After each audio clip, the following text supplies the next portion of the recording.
Now we're going on to pulling, and I'm going to finish talking about pulling, and then we'll do a bunch of example problems, because I think once we've done pushing and pulling, you can do like the first 19 questions in the kinetics homework, you know. So that's a good place to stop and step back and kind of solidify stuff once we get done with that. So, okay, we're going on to this now.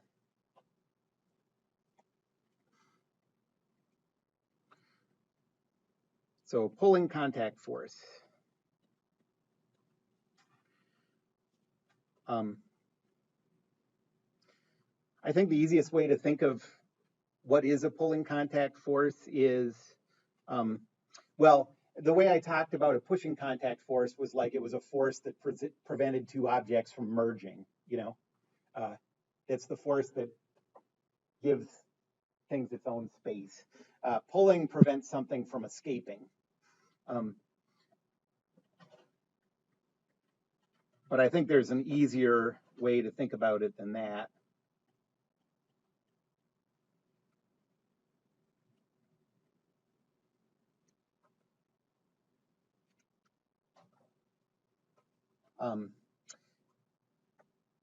A pulling force is one that could be applied by a cable.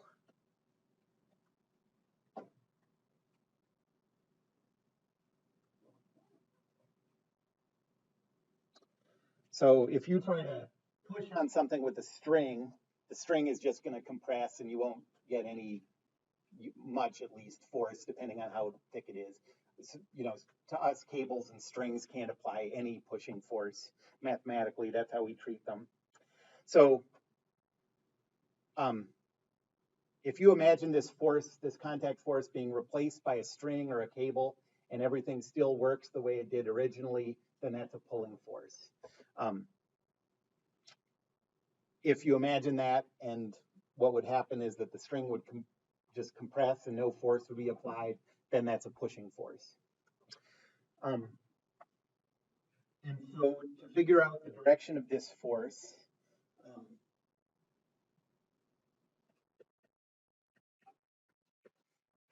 imagine that contact being replaced by a cable.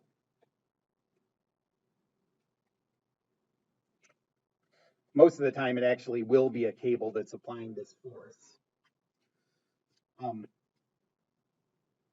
The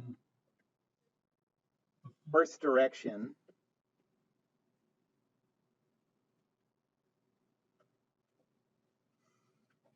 is parallel to the cable.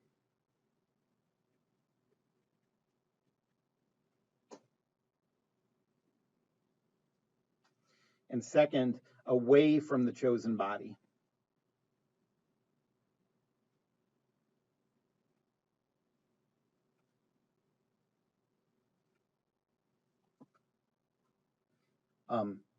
So a pushing force is a force toward the chosen body. A pulling force is away from the chosen body.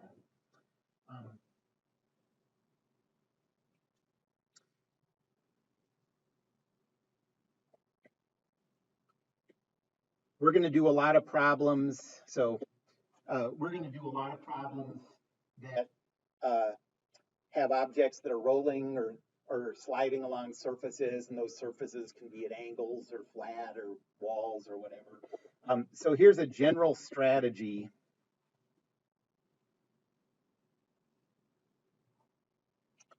for rolling and sliding problems.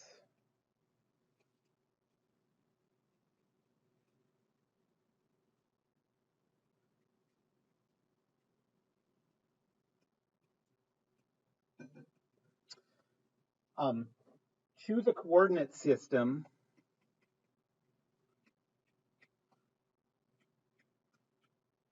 with the y-axis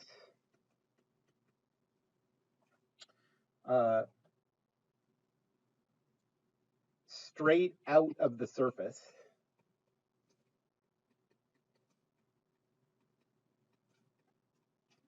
By the surface, I mean whatever it's rolling or sliding along. That means that the x-axis has to be along the surface.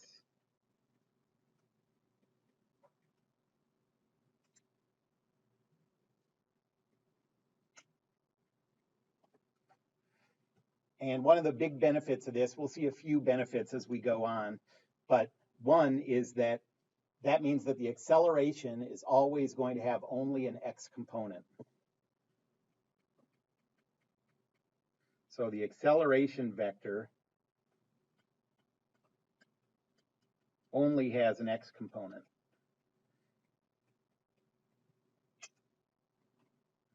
You can think of it as like A0.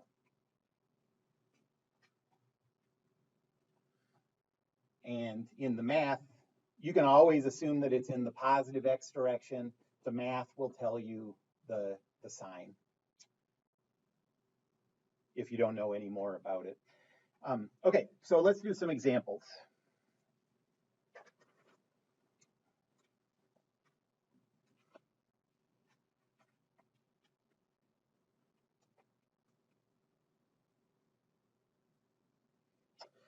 First, let's say that we have a 20-kilogram cart rolling along the ground, and it's in contact with a 10-kilogram cart. And they're both being, or this, there's a 50-Newton force applied to the 20-kilogram cart that's pushing them both to the right.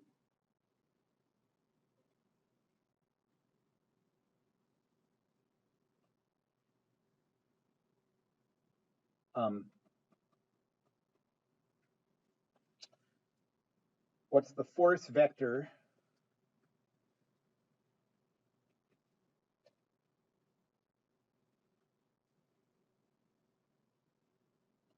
applied to the 10-kilogram by the 20-kilogram? Yep. Thank you.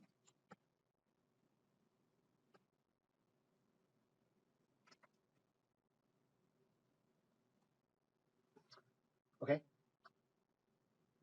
So we know that we're ignoring any friction or anything like that. So if you apply this 50-Newton force, it's going to make these move to the right. And in order to make the 10-kilogram move to the right, the 20-kilogram is going to have to push on the 10. Okay, and we're going to calculate what that force is that the 20-kilogram is applying to the 10 to make it move. You might think, your first thought might be, well, it's going to be 50 newtons. We'll see that it's not, okay? Because it takes some of that force kind of you can think of as being used up by making the 20-kilogram accelerate. Okay, so the way we're going to do this is we're first going to isolate both of these two as a single system, and we're going to use that to calculate the acceleration. And then we're going to use that acceleration when we isolate just the 10-kilogram. Okay, that's going to be a strategy we're going to use often when we have multiple bodies. So the first thing is a free body diagram of both.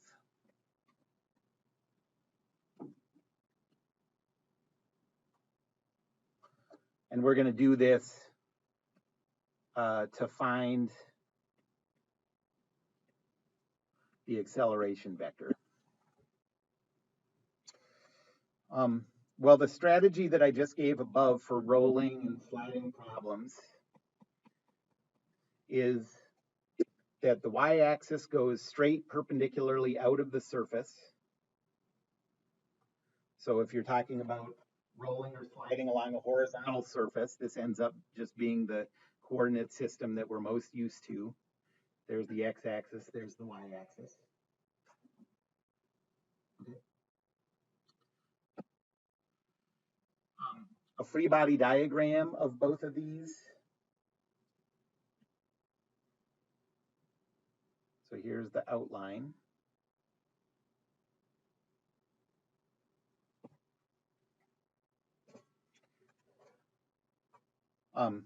And we're going to make sure that the weight force is in there, and then we're going to go around the boundary looking for anywhere there's contact with the surroundings, and anywhere there's contact has to be a force. So the weight force is like this, and it's the mass times 9.81, so that's 30 times 9.81. Um, yeah, so if we isolated just one of them, I'm going to erase this in a second. You don't have to write this down, just look at it. If we, so say that I had isolated the 10 kilogram right from the start, okay? We would have a weight force and a normal force. I'll call that N10. And we would have an unknown reaction force here. And then the free body diagram's done, okay? And then when we went to Newton's second law, you can add up all these force vectors and it'd be equal to the object's mass times its acceleration vector. Well, its acceleration vector is a0. We don't know what a is yet. And so you'd have two equations, an x and a y equation, but three variables, three unknowns. Okay, and so you wouldn't be able to solve it. The benefit of isolating the two things together instead of doing just one of them to start with is that you eliminate all the reaction forces from the bodies from your free body, because now, when we isolated this 10 kilogram part, this pushing force from the 20 acted on the boundary. But if we isolate both of them together, that's not acting on the boundary anymore, so we don't have to deal with it. Okay, and so we're going to have all our x forces, x components of forces known, and then we can calculate a. That's the idea.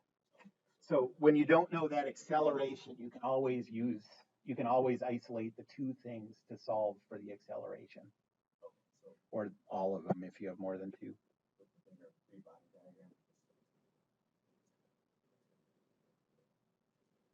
Yeah, well, both of these things, we're assuming that they're going to be accelerating as a single unit.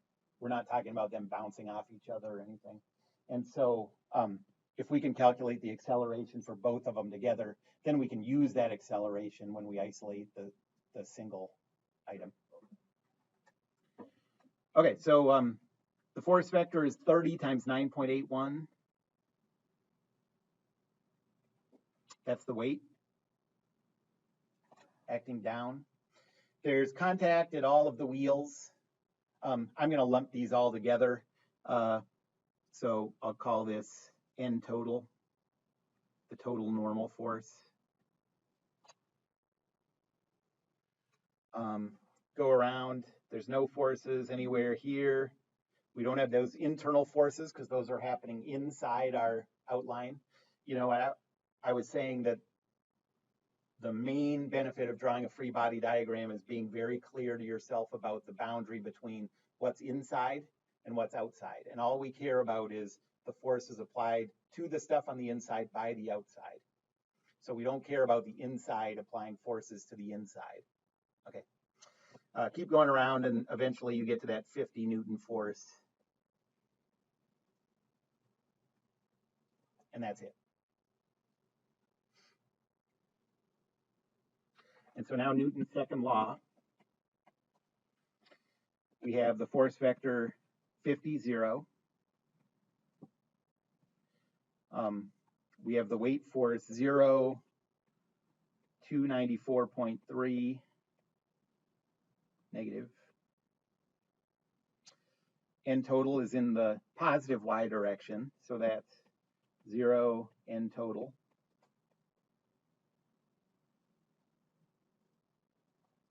And now we've put all of the forces in the free body diagram in Newton's second law, so we know we're done with the left side of Newton's second law. And now this is equal to the mass, 30, times the acceleration, a0.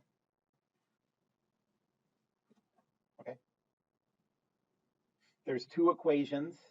There's an x equation that says 50 plus 0 is equal to 30a.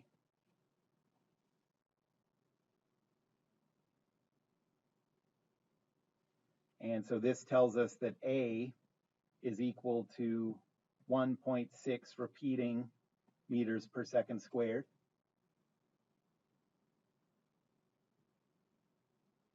And there's a y equation that tells us 0 minus 294.3 plus n total is equal to 0. So n total is equal to 294.3 newtons. Okay. Well, we calculated that A, and so now to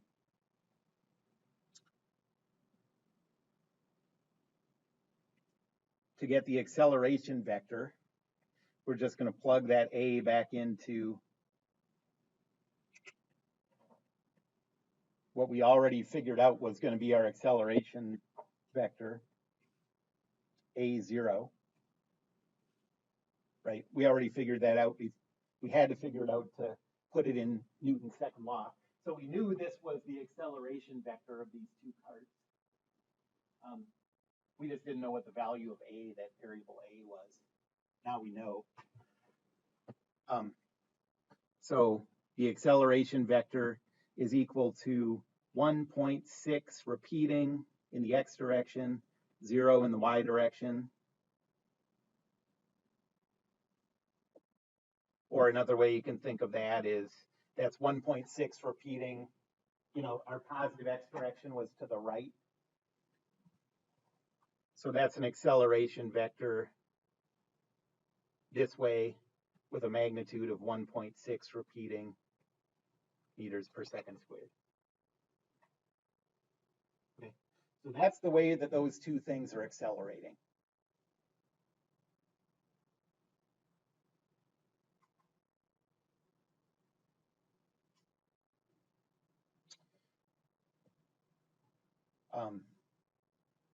Any questions about that first step?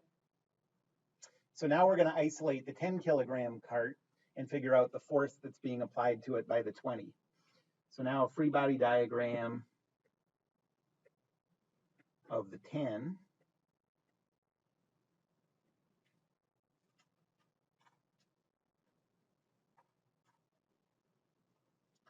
There's a weight force. This time it's 10 times 9.81.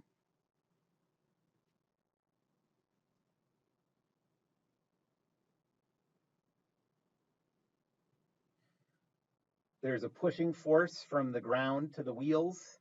I'll call that N10. That's not the same normal as we had before because our other one also included the force applied to the 20. There's no force on the boundary as you go around until you get to the left side. And then on the left side, we have a pushing force coming from the 20 kilogram. So it's this way, and I'm going to call it R. Okay, any questions about that? So why is the magnetic one not negative? Well, when we put it in component form, it's going to be in the negative y direction. But right now, we're just saying it's this way, and the magnitude is whatever that number is. Okay. And so actually a negative here, this is an important thing to sort of get straight little by little. If you put a negative here, that would be like saying you're taking a vector in this direction and multiplying it by negative 98.1, which would actually mean it was going up. Yes? Are you thinking that since it's pointing down, it's already negative? Yeah, so, right. This is a vector that's going in that direction with this magnitude, and now, based on whatever your coordinate system is, you can figure out what the components are. Yes? When you did the free body diagram for both of them, why wouldn't the wheels be N20? They could be. Yep, you could do that. Same thing. Yeah. Okay. So then we would have just had two of them here. We wouldn't have been able to calculate either one of them, which we're not asked for in this question anyways. Yep, that would be a totally fine way to do it.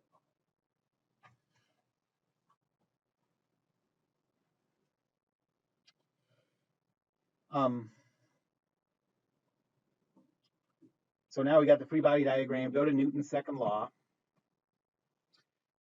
We have a force R going to the right. So that's positive R0. We have a weight force of 0 negative 98.1. We have a normal force of 0, N10.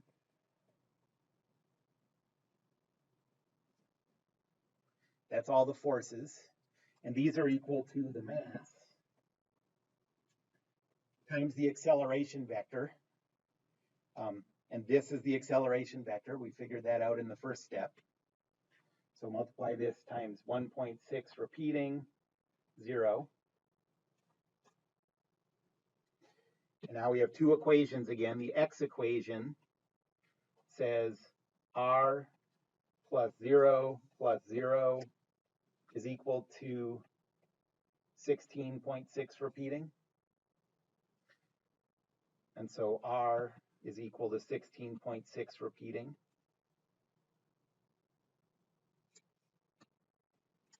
That's newtons.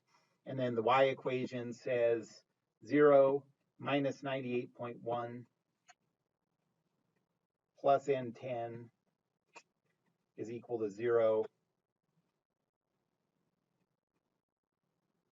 So N10 is equal to positive 98.1 newtons.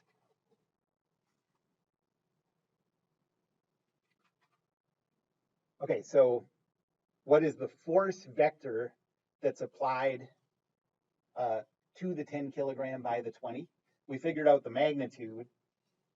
Well, if you have a vector with a magnitude of 16.6 repeating in that direction, that's positive x. So it's going to be, 16.6 repeating 0. Or you can also just think of it as like Newton's second law already shows a lot of this stuff. This is the force vector on the 10 by the 20.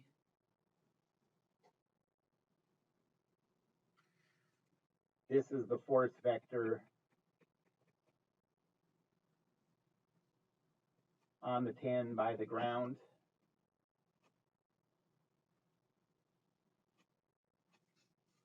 This is the acceleration vector. And so if you want to find any vectors, usually it's just a matter of taking a variable that you just calculated and plugging it back into one of the vectors you already defined. So 16.6 repeating, plug it back into this, and you get that the force on the 10 by the 20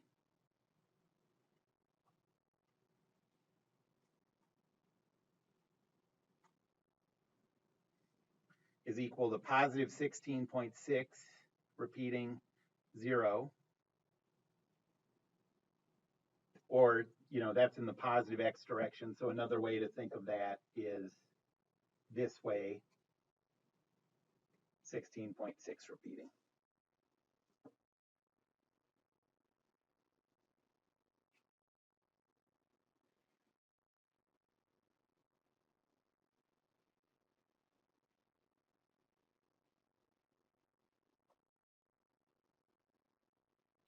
I mentioned last time that when you have pushing contact,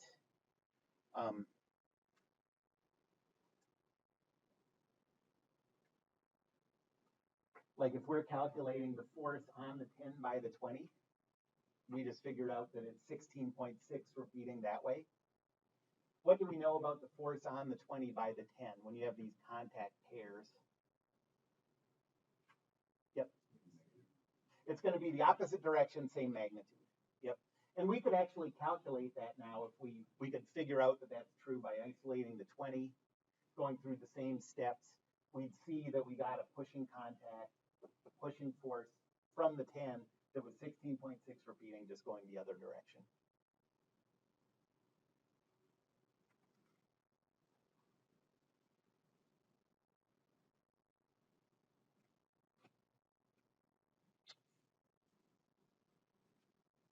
Okay, let's do another one.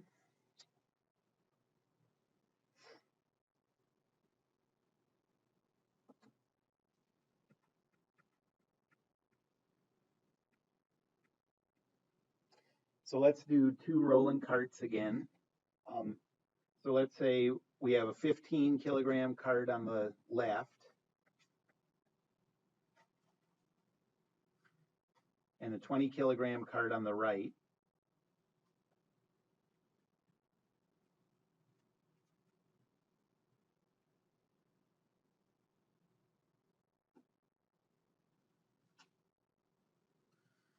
And to make a move, we're applying a force of 150 newtons this way.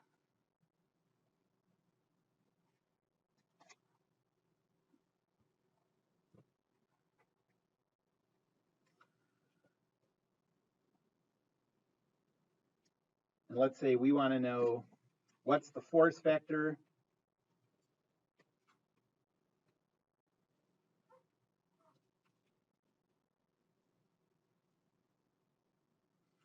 applied to the 20 kilogram cart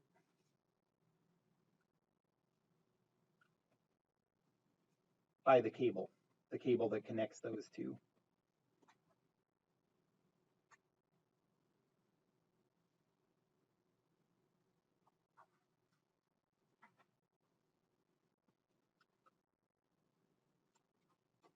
Okay, anybody have an idea for the first step of this one?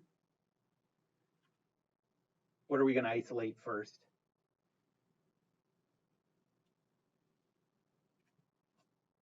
Well,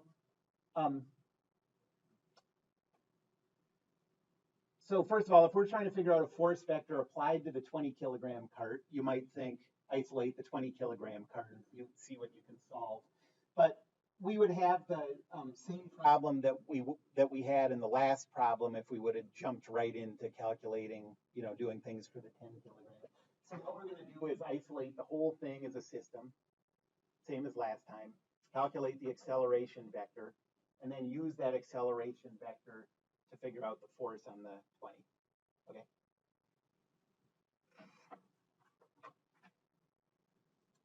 So first, we're going to isolate the whole system.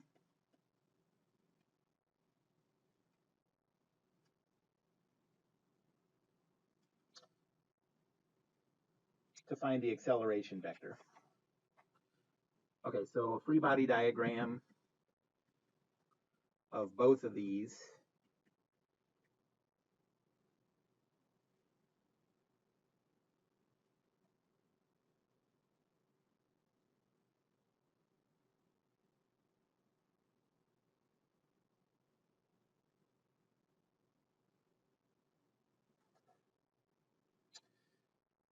There's a weight force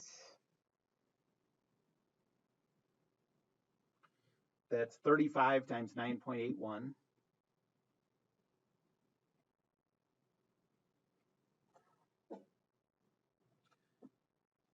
And then going around the boundary looking for contact, there's a pushing contact from the ground to the wheels.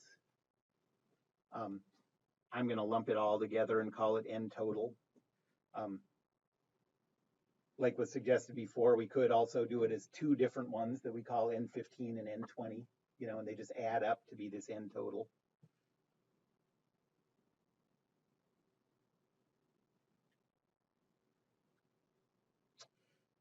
Keep going around and you get 150 newtons like this.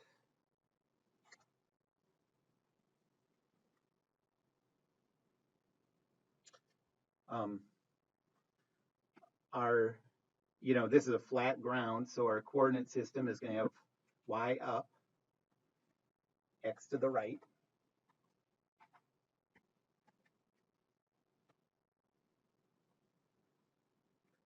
And so Newton's second law says negative 150, 0.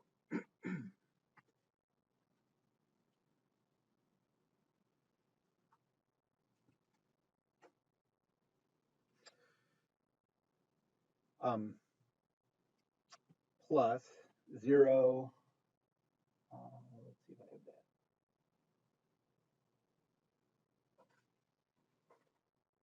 Can someone calculate 35 times 9.81?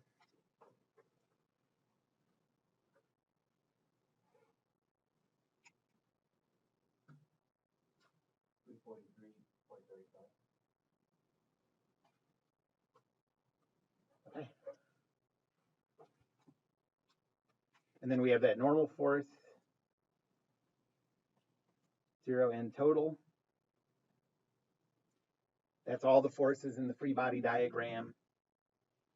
And so all this is equal to the mass times the acceleration that we know is only going to be in the x direction.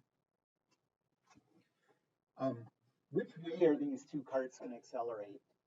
I mean, just understanding the world. But yeah, it's definitely going to accelerate to the left. Notice that I have it in here. If you can think of it as like my default direction is kind of going to the right. Okay, but that just doesn't matter.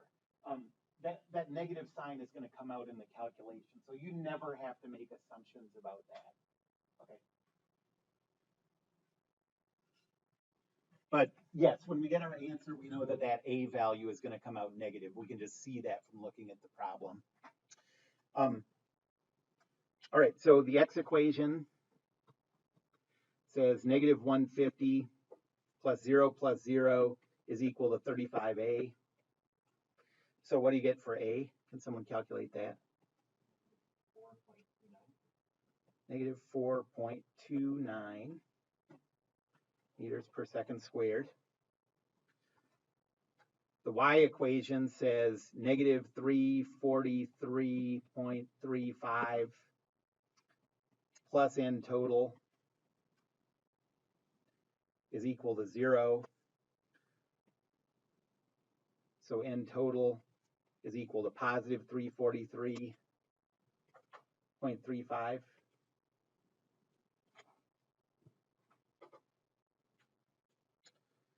And so now that we have the value of a, we can plug that into our acceleration vector. And we get that the acceleration vector for each of these is negative 4.290.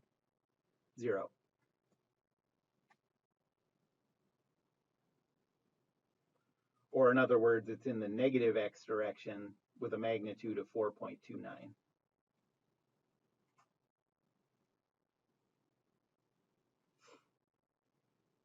Are these speeding up or slowing down? It's a trick question, by the way. We don't know. Why don't we know? Yeah, we have no way to know the velocity. They could be starting at rest. They could be moving to the right. The answer for acceleration is the same no matter what the velocity is.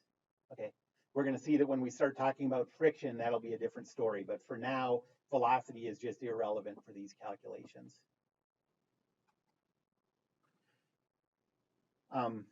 Okay, and now we're going to isolate the 20 kilogram because we want to calculate a force on the 20 kilogram.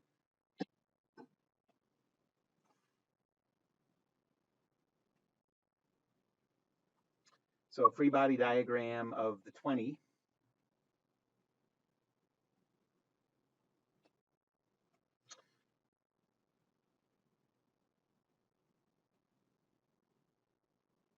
There's a weight force of 20 times 9.81.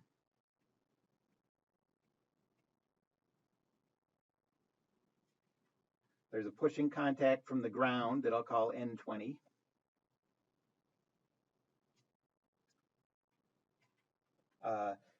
There's no contact with the surroundings as you keep going around until you get to the cable, okay? So that cable is applying a pulling force.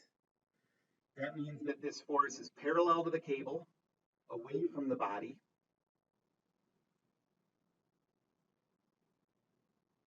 And I'll call this capital T for tension.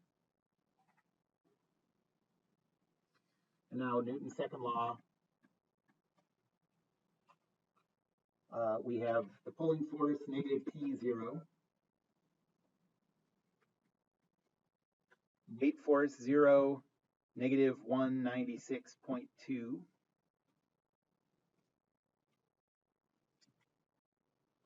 The pushing force from the ground, 0, N20.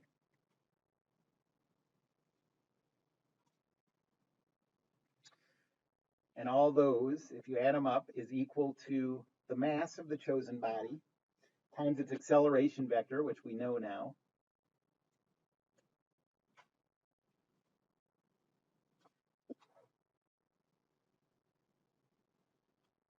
And so the x equation says negative t is equal to negative 85.8.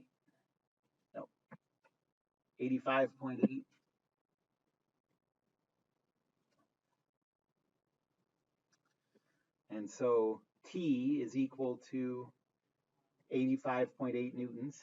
Question?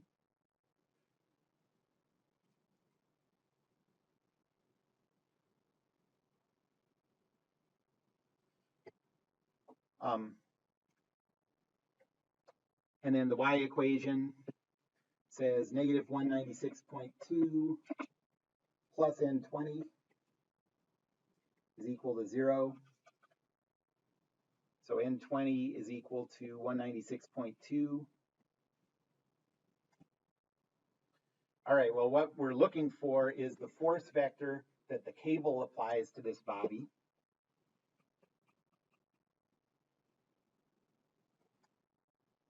Okay, so now we take this t value and plug it back into that force vector. And we get that the force on the 20 by the cable is equal to negative 85.80.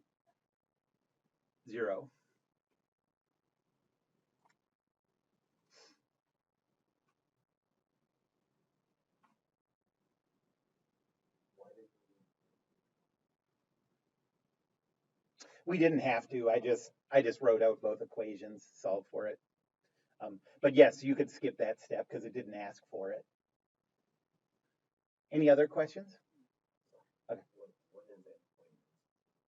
That, so if you plug that back into this, it's the normal force.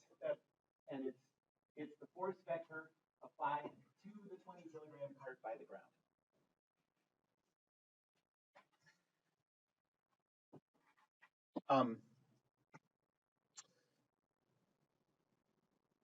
In this class,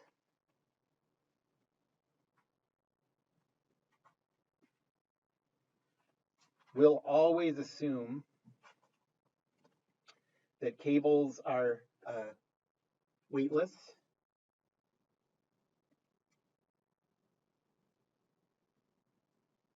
I guess massless.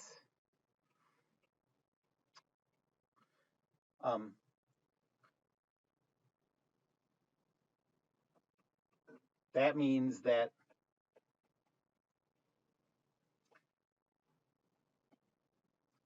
a single cable applies the same force magnitude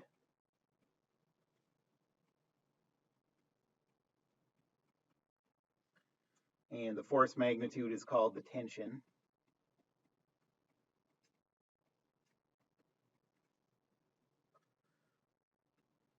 To every body it touches. Well, let's say to every point it connects to.